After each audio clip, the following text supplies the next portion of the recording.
My name's Althea Erickson. I'm the Advocacy and Policy Director at Freelancers Union. We're really excited to be here with you all today. I won't take up too much of your time. So a little bit about Freelancers Union for those of you who aren't familiar with us. We are a nonprofit membership organization. We have about 150,000 members nationwide. Those folks are independent workers, so they're freelancers, they're self-employed people, they're consultants, they're also part-timers and temps. Pretty much anybody who lacks a connection to a full-time employer with benefits is part of our constituency.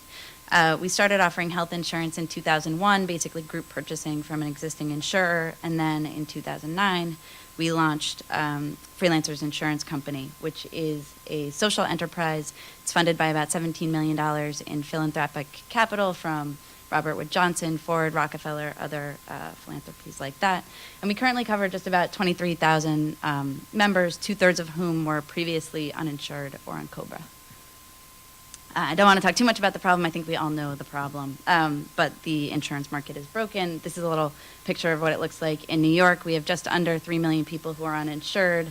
4% of individuals get their health insurance through the individual market, but that market is particularly broken.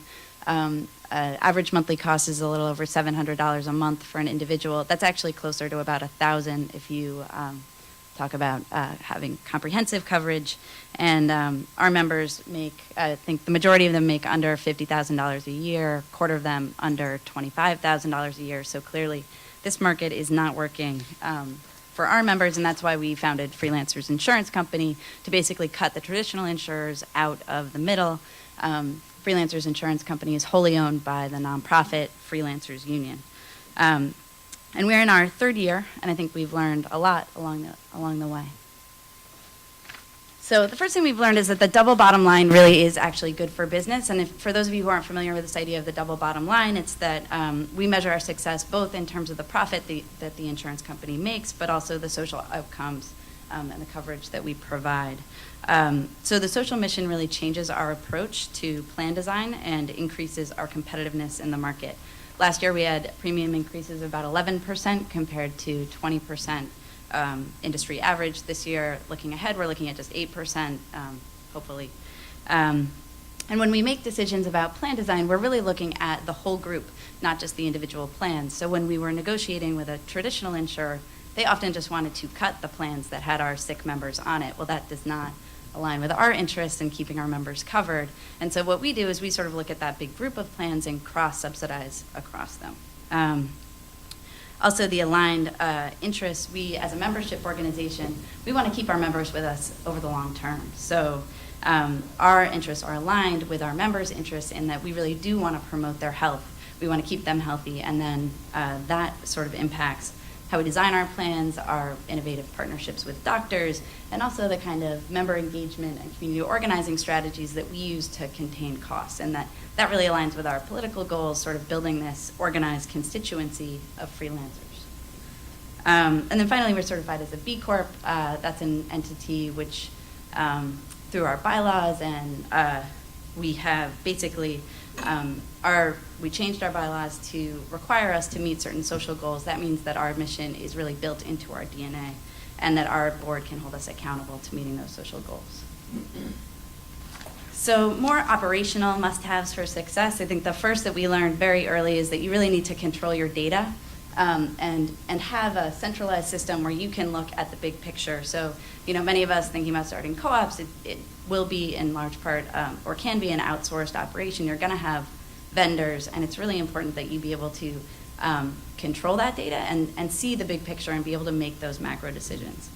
Secondly, and I think the advisory board talked about this a lot, is prioritizing capital. That tension between pushing premiums down and building capital over time is really there, and it's important to build that so that you can be there 2 or 3 years down the road, not just for your members right now. It's important to preserve your ability to make changes midstream. Everybody knows you're not going to get everything right from the beginning, but if you structure yourself in a way that allows you to make changes quickly and to be nimble, you can solve those problems quickly. So, for example, you might think about negotiating shorter-term contracts with your vendors at the beginning so that as you learn and grow and understand, you can sort of renegotiate those or even, find new vendors if necessary.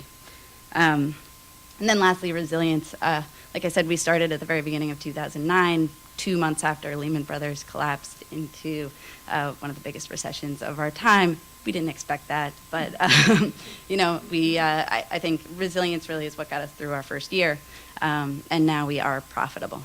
So. Second thing is that relationships really do matter. It's important to determine from the outset who's driving, to push decisions to the people who are in the best position to be making those decisions, and also to have those sort of clear and transparent lines of authority. And that may shift over time. So at the beginning, we took more advice from the folks that had more experience, our vendors that had been in the insurance business for a long time. That has shifted over time as we have become more experienced to really be driving the train and pushing our vendors who are from a more traditional insurance market background to be making more kinds of changes around our social goals. Secondly, vendor relationships are really important, and it's not just that you find good vendors, but that your staff and your vendor staff really build those in-person relationships. So we have a buddy system with our internal customer service and our external customer service that allows us to solve problems really quickly and to meet our members' needs in real time. And then lastly, building strong relationships with your regulators. New entities can be scary. Regulators, as you know, they are really, they care about your solvency and they care about your consumer protections. And the good news is that that's what we care about too. So actually your interests are aligned, and it's about creating open, transparent lines of communication that can really get you on the same page and leave more room to do innovative experiments and really sort of push the boundaries on care and the delivery of care. And then this is one that I hold close to my heart: member affinity and trust. And I think that it is trust is a hugely important asset that is often undervalued. Member trust really does support business goals. Our members do stay with us longer.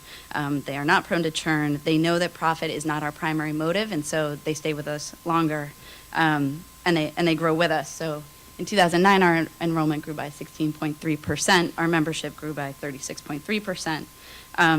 Also, that trust creates an opportunity for feedback loops, and those are critically important. We have regular focus groups, member surveys, webinars, community organizing efforts. All of that helps us evaluate our member feedback. Every year at our open enrollment period, our CEO holds a number of webinars with our members where basically you can come and ask any question you want about plan design, what's happening with the premiums, and that openness both builds trust with our membership, but also gives us a direct line to our consumers to understand where their pain points are. Right, and then we use that to actually make plan design changes. So for example, when we first started out, we had a benefit that was just kind of a reimbursement around in-office surgeries was kind of wacky. We heard from our members loud and clear that it was not working for them, and we made that change, with them. And the next year, broadcasted it to our members, and sort of it's clear that we're all on the same page and working for the same team. It's not just your internal operations; it's also your targeted marketing. It's important to remember that you're not a regular insurance company, so you don't have to act like one. These are examples from our subway campaigns. We like to call it our cheeky positive branding that really targets the independent workers and the creative who make up our main constituency. It's not just the ads, it's also where we hit them. So we do advertise on the subway in New York City and also on the radio, but we also use social media, Twitter, Facebook, Vimeo to get them where they are. And I think the success of that comes through when you find out that word of mouth is our primary referrer. So people are talking, people are sharing.